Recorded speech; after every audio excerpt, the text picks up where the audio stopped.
I'm delighted to be here in India. Prime Minister Modi, not only did I take up your invitation as soon as I could, I chose to make this my first bilateral visit outside Europe as Prime Minister and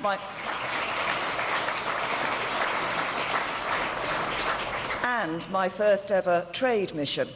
And I want to start by explaining why. It is because of the very special partnership between our countries, not just in the business that we do with one another, but the values we share. Values of democracy, responsibility, the rule of law, and fair play. With so much in common when it comes to trade, values, culture, and of course people, with 1.5 million people of Indian origin living in Britain, ours is a natural partnership. Look around India and Britain and you can see the evidence. We listen to each other's music, eat each other's food, and share a passionate rivalry with each other on the cricket pitch. And on that note, I'm looking forward to the test series that begins between England and India in Gujarat on Wednesday. When two countries are as old as India and the United Kingdom, it is tempting for many to look to the past, to talk about the years that have already gone, and to take for granted or make assumptions about the links that we have. Frankly, people in Britain have done that too often in the past. I don't want to do that. I want to talk about the importance of this relationship today and the limitless possibilities that I believe will be open to us in the future. I will use this visit to discuss with Prime Minister Modi, his team, and Indian businesses how we can work together to seize those possibilities, building a partnership that is focused resolutely on shaping our shared future bilaterally and on the global stage. I've said that we want Britain to be the most committed and most passionate advocate of free trade in the world. That is because free trade creates a rising tide that lifts all boats. It makes us all richer. It creates jobs. It increases investment. It improves productivity. It transforms living standards and creates opportunities for all of our citizens. These are the reasons we believe in free trade. It's why, as Britain leaves the European Union, we're determined not to turn our backs on the world, but to forge a new global outward-looking role for ourselves. Because we know from history what happens when countries do not embrace the opportunities of the world. They stagnate, they get poorer, they don't protect their people, they make them worse off. Of course, no country owes any other country a living, but we stand the greatest chance of success when we work with partners with whom we share similar values, legal systems, approaches to business, and ways of looking at the world. That's why I've made my first trade mission and my first bilateral visit outside Europe to India. Because more trade, more investment, and fewer barriers to doing business in our two countries will make us all more prosperous, peaceful, and secure. And within this unique partnership, there is so much potential for us to advance those things. We have a strong starting point, with Britain investing more in India than any other G20 country, and India investing more in Britain than it does in all other EU countries put together.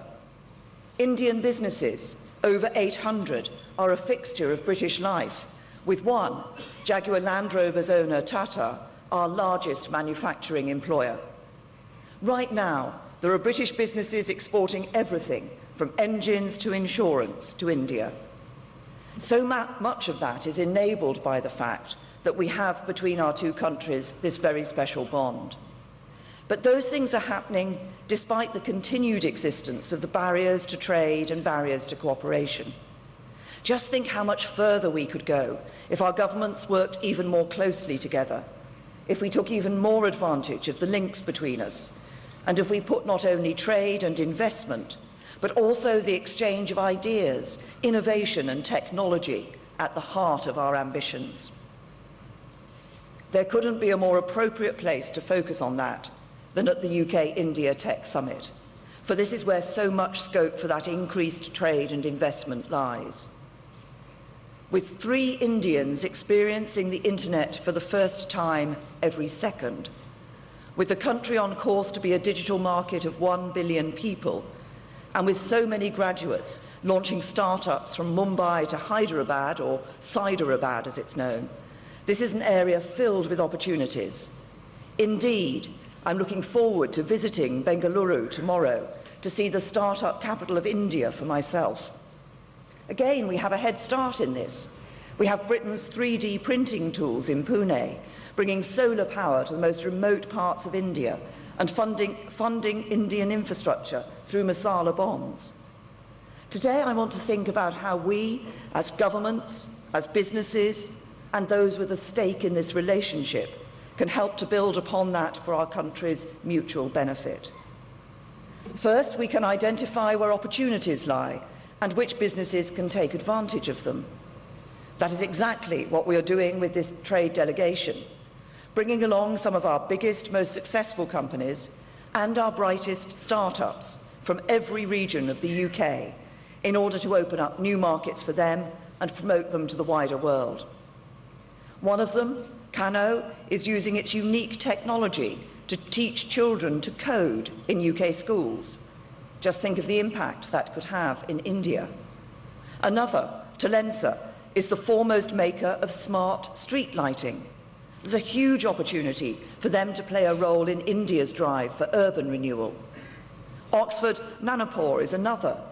They're specialists in gene sequencing and could help dramatically reduce the costs involved in screening illnesses in India. Second, we can look upon each other's priorities as our own priorities.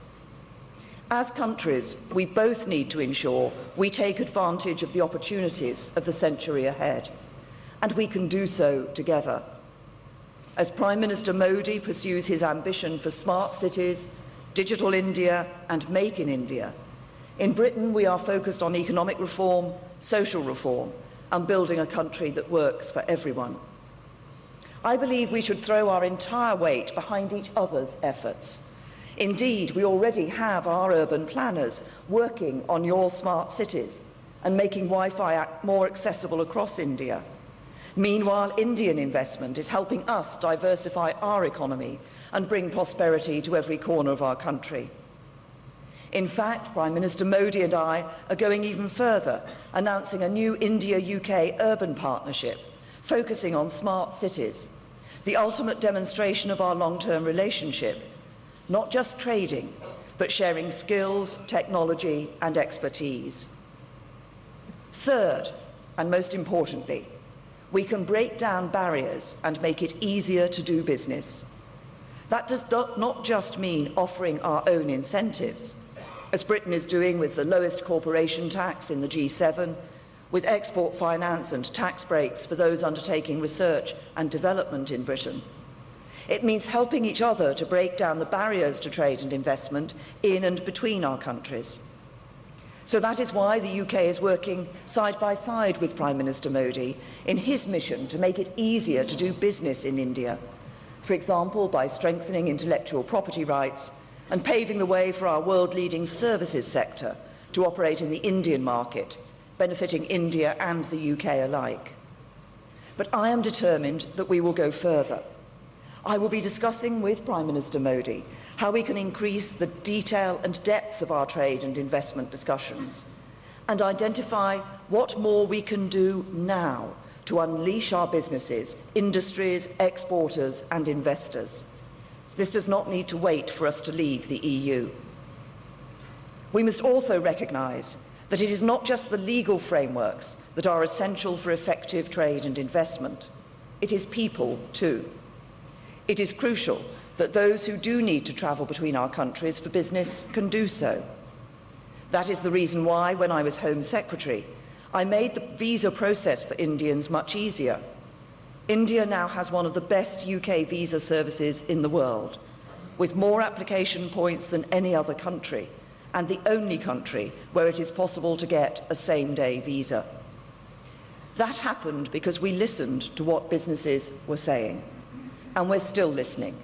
listening to the fact that so many people from India want to bring their ideas, skills and business to Britain for the good of your economy and ours.